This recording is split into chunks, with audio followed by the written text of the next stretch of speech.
The ultimatum, surrender or be erased. The sky above Earth turned black. They arrived in silence, 17 colossal alien warships eclipsing the sun over continents, casting shadows that swallowed cities whole. Ocean-stilled traffic froze and the air hung thick with a dread the world had never known. Across every screen, every frequency, every device, one chilling message echoed in perfect translated synchrony. Your planet now belongs to the Cavari Dominion. Resist, and you will be eradicated. Submit, and you will be assimilated into our rule.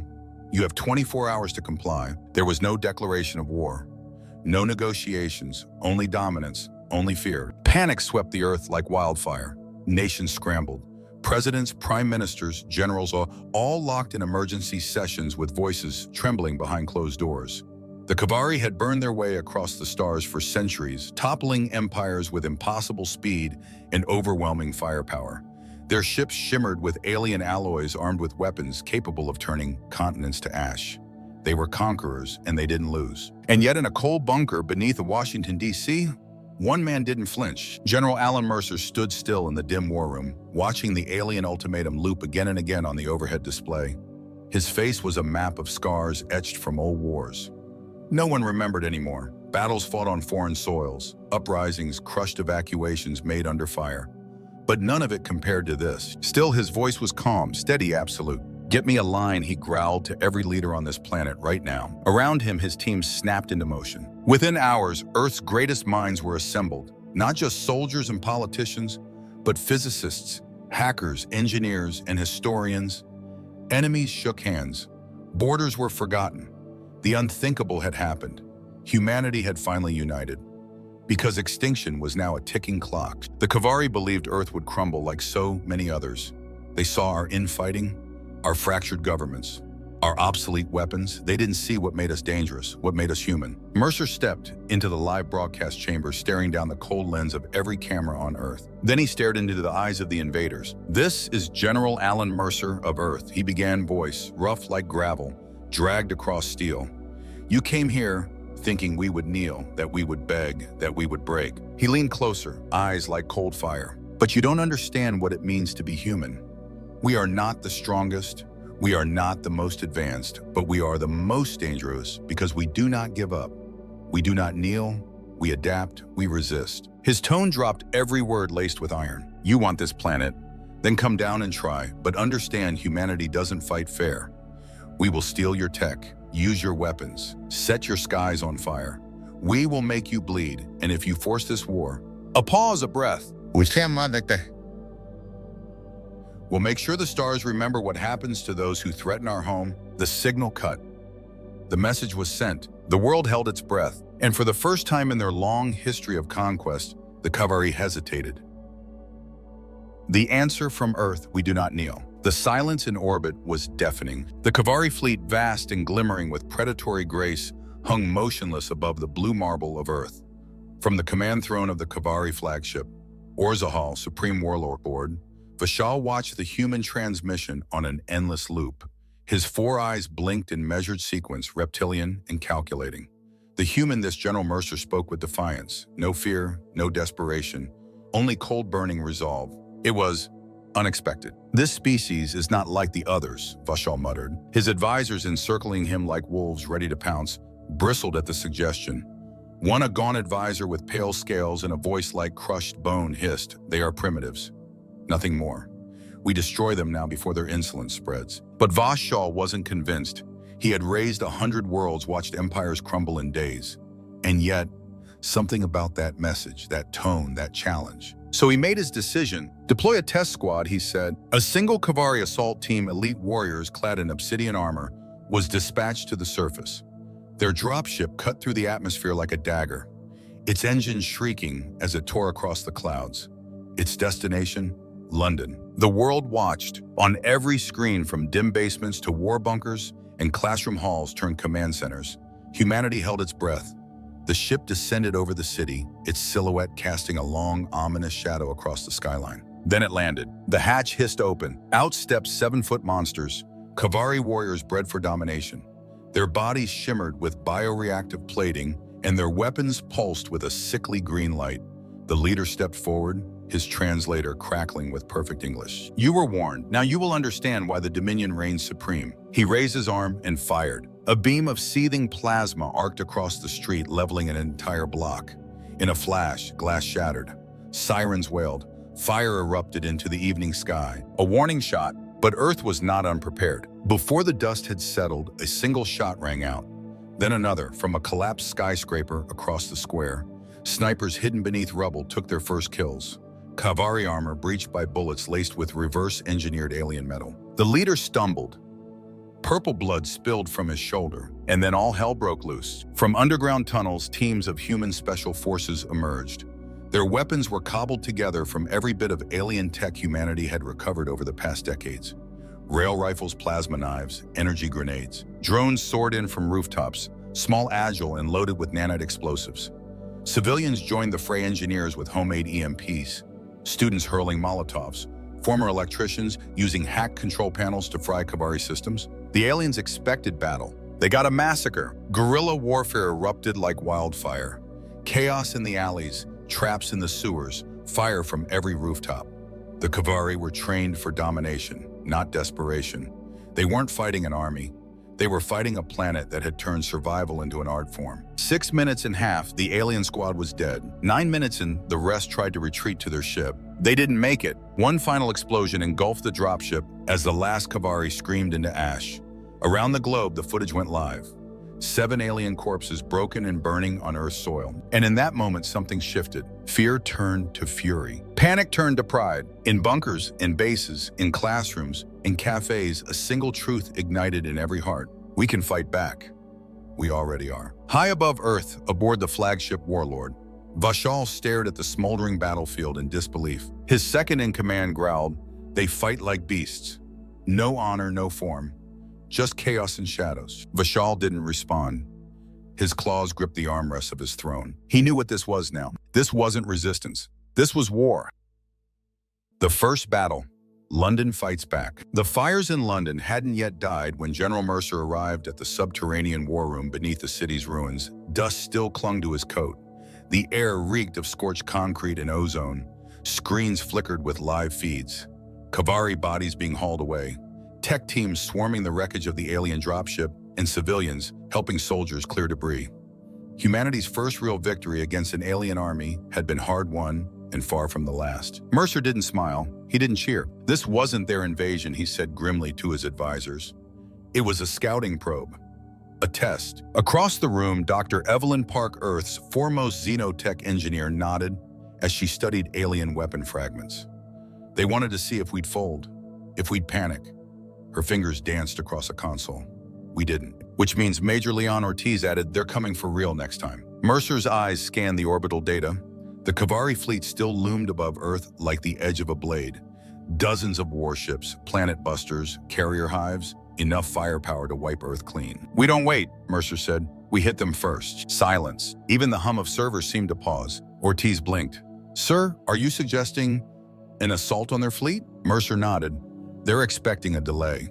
Diplomacy, more threats. Instead, we take the fight to them before they consolidate." "But we have no ships capable of orbit," Evelyn said. "No space war fleet, no launch platforms." "Project Ragnarok," Mercer replied. Her breath caught. "That was shut down years ago." "Reactivated 2 hours ago," he said flatly. "They're already powering the railguns." In the Arctic Circle, buried beneath sheets of ice, Project Ragnarok came to life. It had been a black-budget dream, a myth among military analysts, a contingency for a war no one thought would ever come. For decades, scavenged alien tech had been smuggled here, studied, weaponized, and forgotten. Now it roared awake. Massive rail cannons emerged from the ice, their barrels glowing as experimental systems came online. Hypersonic stealth missiles coated in radar-absorbing materials and armed with kinetic warheads were loaded for launch. Inside the control center, a technician turned to the command monitor. "Targets locked. We're ready." In orbit aboard the Cavari command ship, VIII sat deep in thought. The loss in London still burned in his mind. He had watched the feed a dozen times, the speed, the ingenuity, the savagery. Humans were not reacting like prey. They were adapting, thinking. His second-in-command sneered. "We deploy the orbital cannons, turn their cities to ash. End this now." Before VIII could respond, alarms erupted across the bridge. A comms officer barked an alarm. Supreme Warlord, incoming projectiles from the surface. What VIII surged forward. On the main screen, dozens of unidentified signals were streaking up through the atmosphere, too fast, too stealthy. Where did they? The first rail slug tore through a Cavari cruiser's shields like paper. The ship exploded in a blossom of white-hot fire. A second projectile hit a command barge, slicing it clean in half. Missile trails followed black needles against the stars. Impossible to track, impossible to block. One by one, the Cavari fleet was being struck. And then, as the confusion peaked, a new horror unfolded. A boarding signal. VIII froze. Confirm breach. A comms tech shouted, "One of our ships, Ballerana 6, has been boarded." Boarded, VIII roared, "How?" And then through the static, a voice echoed through their own systems. "This is Captain Jackson Holt of the UNSF Valkyrie. We're aboard your ship. Your war ends here." In the corridors of a Cavari warship, human soldiers moved like Shadow's armor, laced with alien alloys. Weapons designed from decades of scavenged technology. Silent, deadly, precise. Captain Holt led them through the carnage. They weren't here to survive. They were here to win. Humanity strikes first. Far below the fire-raked skies of orbit, General Mercer stood before the global command table. Deep beneath the Arctic ice, his reflection glinted faintly on the holographic map of Earth's orbit, red with enemy markers flickering orange, where human strikes had landed true. One Cavari cruiser was now debris. Another limped on half power. And the Valkyrie had successfully boarded a third. But Mercer wasn't satisfied. That was their scouting force. He said, his voice low, "We've bloodied their nose, now we make sure they never get the chance to swing back." The room remained silent.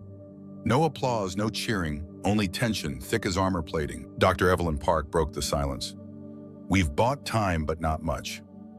We estimate the Cavari will reorient their fleet and retaliate within 6 hours. Their full battle formations are shifting. See these trajectories." She pointed to a glowing arc converging on Earth's upper atmosphere.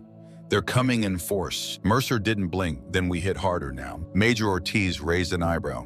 "Sir, you want a full-on offensive? We've got a few experimental weapons, hacked drones, reverse-engineered railguns." "Exactly," Mercer cut in. "Unpredictable, dirty, primitive tech cobbled from scraps. It's the only advantage we have, and we use it before they adapt." He leaned over the table, his tone sharpening. "We'll make them believe Earth is a death trap." Above the Cavari flagship was chaos. Supreme Warlord. VIII stormed through the bridge talons, clicking hard against the floor. Status readouts blinked in failure. Read dozens of vessels reported partial shield failure. 2 ships had gone dark. Worse, another had been boarded. His warriors were seasoned bred for conquest, but they were falling to an enemy that shouldn't even be spacefaring. "How are they doing this?" VIII hissed. Commander Rethzul slammed a gauntlet against a console. "They use tricks. Cowardice, they swarm and sabotage. No formation, no code, only chaos. And yet their chaos cuts through us," VIII growled. Before Rethzul could respond, a new alert blared. "Breaches in our communications grid." A technician yelled, They're hacking us." Static choked the command screens. And then cutting through the noise, a human voice. "This is Jackson Holt of the Valkyrie. We now control your systems. You underestimated us. That ends now." Within the bowels of the hijacked Cavari warship, Holt's team moved fast. They had breached the engine core, planted collapsible command relays, and locked down the ship's internal defenses. Every move had been rehearsed in war simulations Earth had hoped they'd never need. Holt barked orders. "Move to central data storage. We copy every bit of tech we can, then we fry it." Around him, soldiers advanced with precision. Former Marines, resistance fighters, ex-cybercriminals now operating under one flag. A Cavari patrol rounded a corner too slow. Gunfire flared. Purple blood splattered the walls. One of Holt's tech officers knelt beside a console. "Sir, we have access to the Cavari fleet's tactical protocols. If we inject our Trojan into their command chain, do it." This wasn't about surviving anymore. This was about seizing control of the battlefield. Back on Earth, Project Ragnarok expanded. From the depths of bunkers around the world, experimental weapons surged to life, rail batteries camouflaged in mountains, stealth drones armed with AI logic loops, EMP missiles fitted with repurposed alien power cores. Earth's first orbital assault fleet wasn't made in a shipyard. It was made in desperation. And now desperation was paying off. Over the next hour, 2 more Cavari ships were crippled. One broke formation and began a retreat burn. But the humans weren't done. From a secret launch site in the Nevada desert, something rose through the night sky, a crude, ugly spacecraft shaped like a bullet with wings. Its hull was patched with rebar ceramic armor and repurposed Cavari plating. Inside, a human crew rode in silence, nerves ironclad. Their objective, the Cavari command ship. The mission, distraction. As it tore through the stratosphere, Cavari sensors locked onto it too late. All batteries fire, barked VIII from the flagship. But the ship veered hard at the last second, dodging the barrage. It wasn't a suicide run. It was bait. At that very moment, on another sector of the Cavari fleet, a second boarding team breached the hull of Jor Katal, a mid-range warcruiser. More human troops poured inside Silent Swift. Unrelenting. In the void of space, as more Cavari ships faltered, VIII stood frozen in his command throne. How he whispered. They were losing ship's control command. These weren't desperate primitives anymore. They were predators. Infiltration and fear humans board the flagship. The flagship Orzahal was a marvel of Cavari engineering. 2 kilometers of obsidian alloy bristling with plasma lances, gravity disruptors, and centuries of technological supremacy. It had crushed fleets, erased civilizations, hovered like a shroud above trembling worlds. And now it was bleeding. Alarms screamed through the vessel's vast corridors. Lighting flickered as human code worms spread through internal systems, scrambling security subroutines and warping navigation relays. Sections of the ship sealed themselves, others depressurized. Doors refused to open or refused to close. In the war chamber, Supreme Warlord VIII gripped the arms of his throne so tightly the alloy groaned beneath his claws. Holograms showed deck after deck, turning red. Boarding alerts, system breaches, command overrides. "Where are they?" he roared. A trembling technician replied, "Decks 3 through 7. Human squads have infiltrated the weapons bay data core and command spine. They bypassed all automated defenses." VIII turned slowly toward Commander VIII, eyes burning. "They've studied us." Deck 5, mid-spine Orzahal. Captain Jackson Holt moved like a ghost through the corridor. His armor shimmered faintly, a hybrid of Earth composites and Cavari bioweave. Every movement precise, every breath measured. Behind him, his team advanced, strike. Veterans guerrilla operatives, ex-special forces. They knew this wasn't just a mission. It was history. "Breach complete," one whispered.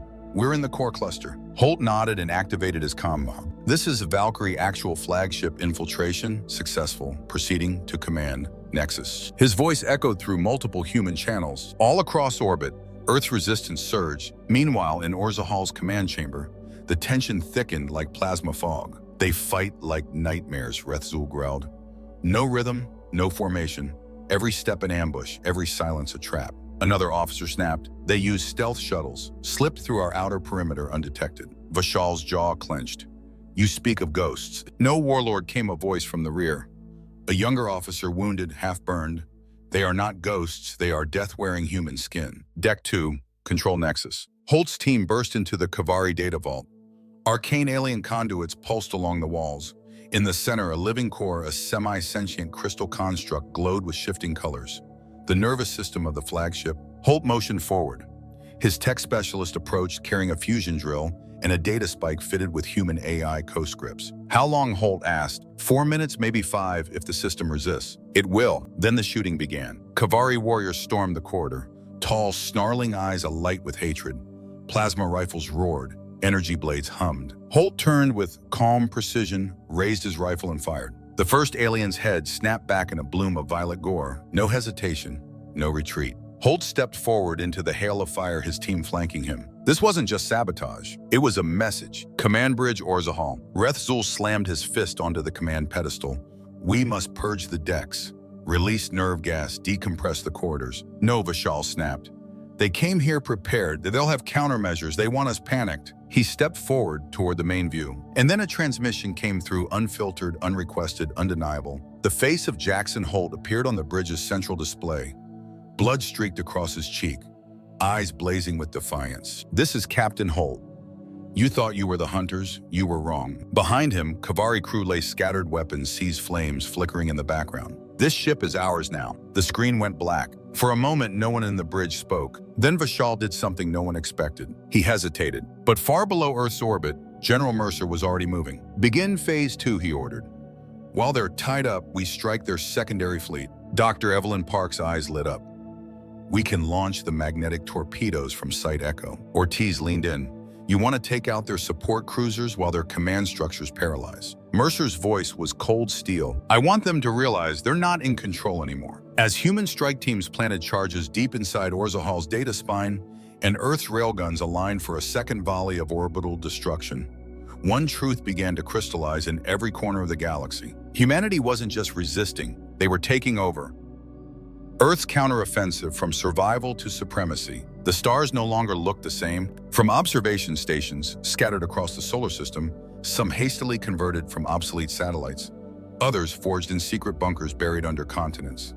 Humanity watched the impossible unfold. A Cavari warship, massive and ancient, erupted into a cloud of fire above the Indian Ocean. It didn't fall, it disintegrated. Earth had struck it from below. Railgun slugs, cloaked missiles, and electromagnetic pulses tearing through shielding, once thought invincible. For centuries, Earth had looked to the stars in awe. Now the stars looked back in fear. In the war bunker beneath the Arctic, General Mercer stared at the tactical display. One Cavari ship had gone dark. 2 more were drifting wounded. The Orzahal, their mighty flagship, was compromised. And Earth, still standing. This isn't just defense anymore, Mercer said, turning to his commanders. It's dominance. Dr. Evelyn Parks, seated nearby with screens of alien code flashing across her console, nodded without looking up. We've intercepted Cavari fleet chatter. Their command net is collapsing. They can't coordinate. Mercer narrowed his eyes.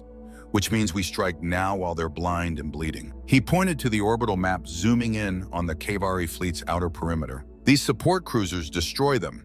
Take out their logistics, their repair units, cripple them where they don't expect it. Major Ortiz leaned in, brow furrowed. And what if they regroup? What if they launch a full counterattack? Mercer's voice was ice. Then we don't let them. Above chaos reigned in Cavari command. Warlord VIII watched as his fleet fractured under the impossible human weapons, human infiltrators, and worst of all, human audacity. They're not supposed to have this kind of technology. They were supposed to be children. Now those children had hijacked a command vessel, were ripping apart Cavari systems, and had just annihilated one of his carriers from the planet's surface. They adapt too fast, one advisor whispered, hands trembling. They learn, another added. Rethzul slammed his fists on the tactical table. Deploy everything. Fighters, gunships, orbital bombardment, level the planet, if we must. Vishal didn't answer. His eyes were locked on the holoscreen. Something else was coming. And then the second phase began. Across Earth's hidden launch sites from the Sahara to Siberia, stealth fighters screamed into the sky, crude, angular, and stitched together from decades of salvaged alien wreckage. They were ugly, but they worked faster than anything Earth had ever launched. Invisible to Cavari sensors, deadly. They swarmed the outer fleet. Before the Cavari could react, Earth's drones and missiles slammed into their support line. Fuel ships detonated. Shield generators were vaporized. A medical barge burst into flame as 2 stealth missiles pierced its belly. It was ruthless. It was surgical. It was human. On the Valkyrie, Captain Holt held position aboard the half-conquered Cavari ship. His soldiers had seized the weapons grid and now funneled data back to Earth faster than the Cavari could shut them out. One of his sergeants approached. We've decrypted their fleet positions. We can feed targeting solutions to Earth's ground launchers in real time. Holt nodded. Do it, burn their fleet from below. And Earth did. Rail batteries hidden in abandoned oil rigs fired hypersonic projectiles that punched through plasma shielding like it wasn't there in the skies over North America. Orbital defense rings fired upward for the first time in human history, not in drills, not in desperation, but with intent. Cavari ships fell like dying stars, 1, then 2, then 5. Smoke drifted in orbit. Alien wreckage spun like broken bones through the dark. The Cavari had come expecting a culling. Instead, they found themselves hunted. In the Arctic bunker, Dr. Park's voice trembled, not from fear but awe. They're retreating? A moment passed. No, Mercer corrected. They're recalculating. He stood, his gaze cold. They came to conquer a species. Instead, they woke a force they don't understand. He walked to the center of the room and activated a new map, one not of Earth, but of the galaxy. Now it's our turn.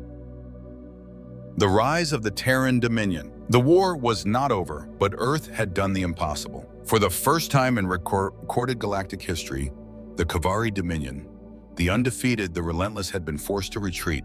Their once mighty fleet, scattered and burning, limped away from Earth's orbit under the cloak of their own shame. But humanity wasn't celebrating, not yet. Beneath the Arctic, in the most secure bunker on the planet, General Alan Mercer stood before the highest-ranking survivors of Earth's fractured nations. Uniforms from every corner of the world, American, Chinese, Russian, Indian, Nigerian, Brazilian, stood side by side. No politics, no borders, just humans. We've won the battle, Mercer began, his voice hoarse but steady. But we haven't won the war. He let the silence settle before continuing. The Cavari will come back. Not in squads, not in fleets, but in full force. Next time they won't make the mistake of testing us.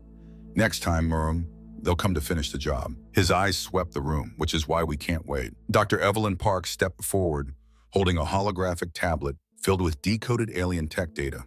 We've salvaged a dozen ships, 3 intact. Their tech, it's decades ahead of anything we've ever seen, but we're learning. Faster than they expect, Mercer said. Captain Jackson Holt, now a household name across the planet, after his daring infiltration of the Cavari flagship, stood with arms crossed. We have the will, the experience, the blood. Mercer nodded. Now we need something more, a new banner, a new order. He tapped a control panel. A new symbol appeared projected in shimmering white light, a globe encircled by steel wings crossed by a sword of fire. The age of nations is over, he said. The Terran Dominion begins now. The declaration echoed across Earth within the hour. No elections, no referendums, only necessity. Factories that once built cars now forged armor plating and starship hulls. Universities shifted overnight to become think tanks for alien propulsion, gravity manipulation, and integrated AI warfare. Former enemies shared blueprints. Rival scientists worked side by side. Old grudges were erased in favor of one mission: survival through supremacy. The moon became a construction yard, Mars a military colony. Europa and Titan, once lifeless orbs of ice, were now hubs for forward weapon research and orbital rail cannon development. Human ingenuity, when funneled through desperation, became terrifying. By year 2, Earth had its first fleet, not shuttles, warships, 50 vessels each, designed with a singular goal to hunt and destroy. On the bridge of the TDS Retribution, the flagship of the Terran Dominion's newborn fleet, General Mercer stood before a wide viewport. Earth loomed behind him, scarred but alive. Jackson Holt joined him, now promoted to admiral.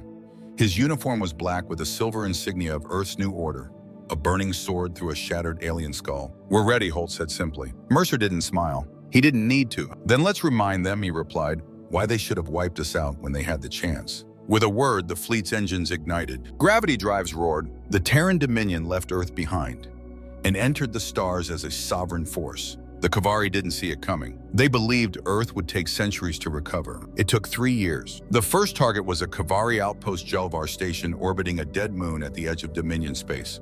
It was unimportant. Until the Retribution arrived. Without warning, the Terran fleet descended.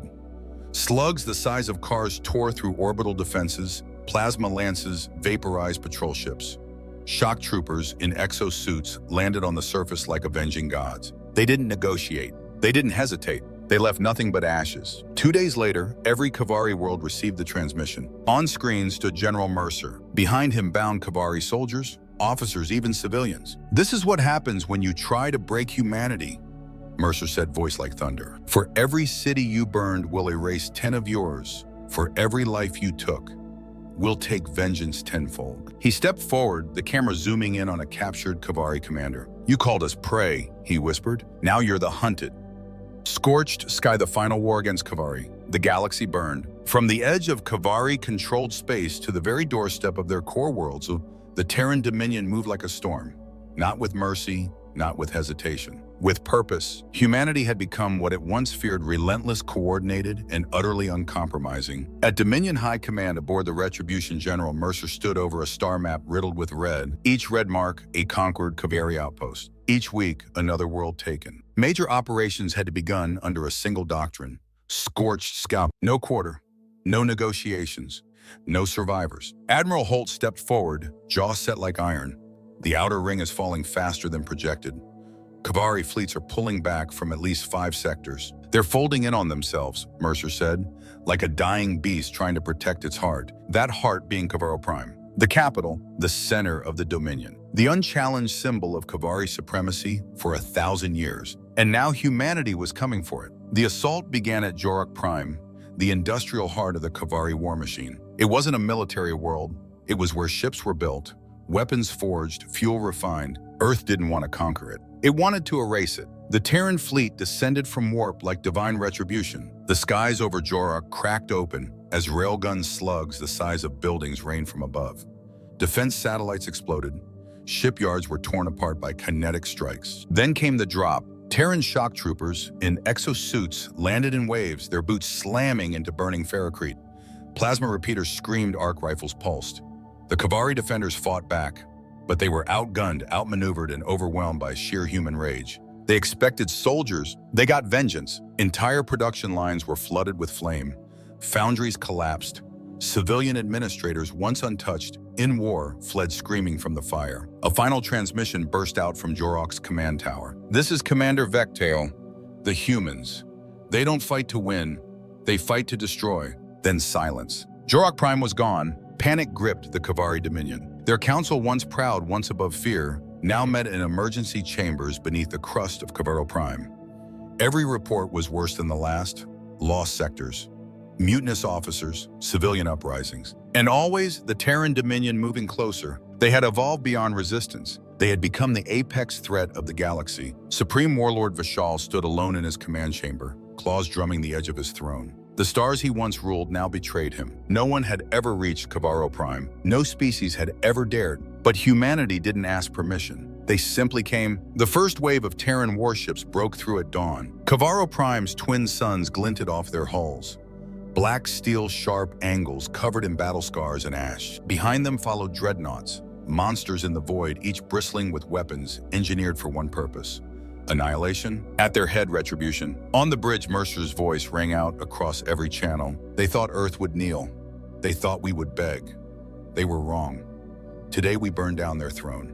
And then they fired. Plasma torpedoes ripped into orbital fleets. Kinetic slugs punched through command platforms. The sky over Cavaro Prime became a furnace. In the capital city of VIII, screams echoed between the towers.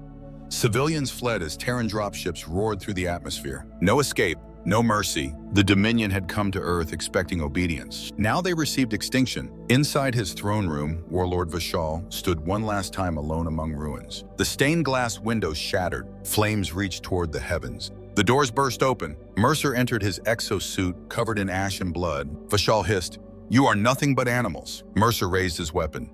Calm, steady. "No," he said, "we're human." One shot, one body fell, and with it, the Dominion. Fall of Cavaro Prime.